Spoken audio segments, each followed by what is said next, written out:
Princess Diana's brother Charles has delighted royal fans by revealing a glimpse of the Christmas decorations at the royals' childhood home Althorp House, with a stunning Christmas tree the central focus in the house's enormous saloon.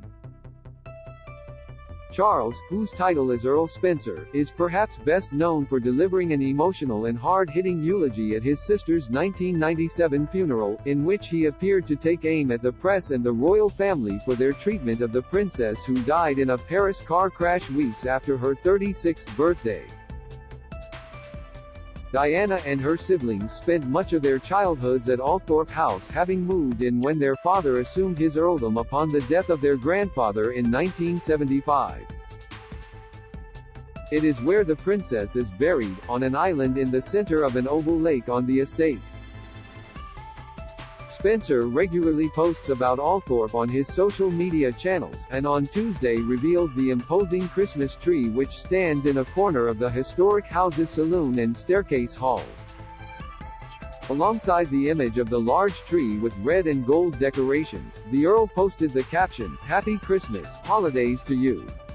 The trees used in the saloon each year are traditionally grown on the wider Althorp estate, which occupies some 13,000 acres of the Northamptonshire countryside.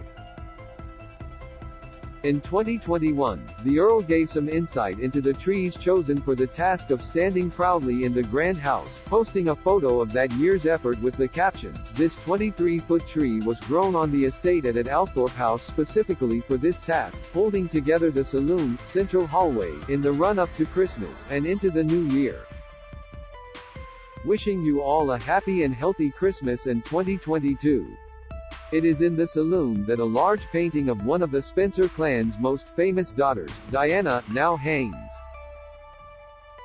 The portrait was painted by Nelson Shanks in 1994 and hung at her apartment in Kensington Palace until her death, whereupon it was inherited by her sons and sent to Althorp. Althorp is not the only royal residence to display some regal Christmas cheer. Earlier this month, Queen Camilla welcomed a group of children and their carers from Helen and Douglas House and Roald Dahl's Marvelous Children's Charity to a Christmas party at Clarence House. The Queen Consort helped the children decorate a large Christmas tree in the residence's library and served up a festive feast in the dining room. Windsor Castle too has seen a transformation, with a 20-foot-high tree erected in St. George Hall and treasures from the royal collection brought out of the vaults to enhance the seasonal displays. This year, King Charles III will make his first Christmas speech as monarch, following the death of Queen Elizabeth II in September. Elizabeth delivered a Christmas broadcast every year of her reign bar one.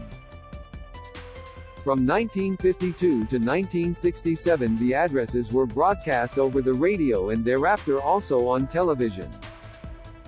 In 1969, the monarch decided to issue a printed message instead, following the recording and broadcast of a fly-on-the-wall royal documentary which, though innocuous in content, was widely considered damaging to the overall mystique of the monarchy.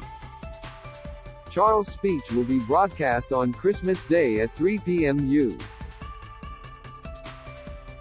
UK time, 10 a.m. Eastern Standard Time, at which time he will be at Sandringham House in Norfolk hosting the traditional royal family Christmas set out by the late Queen. Newsweek approached Earl Spencer for comment. James Crawford Smith is Newsweek's royal reporter based in London. You can find him on Twitter at @JR Crawford Smith and read his stories on Newsweek's The Royals Facebook page. Do you have a question about King Charles III, William and Kate, Meghan and Harry or their family that you would like our experienced royal correspondents to answer? Email royals@newsweek.com. We'd love to hear from you.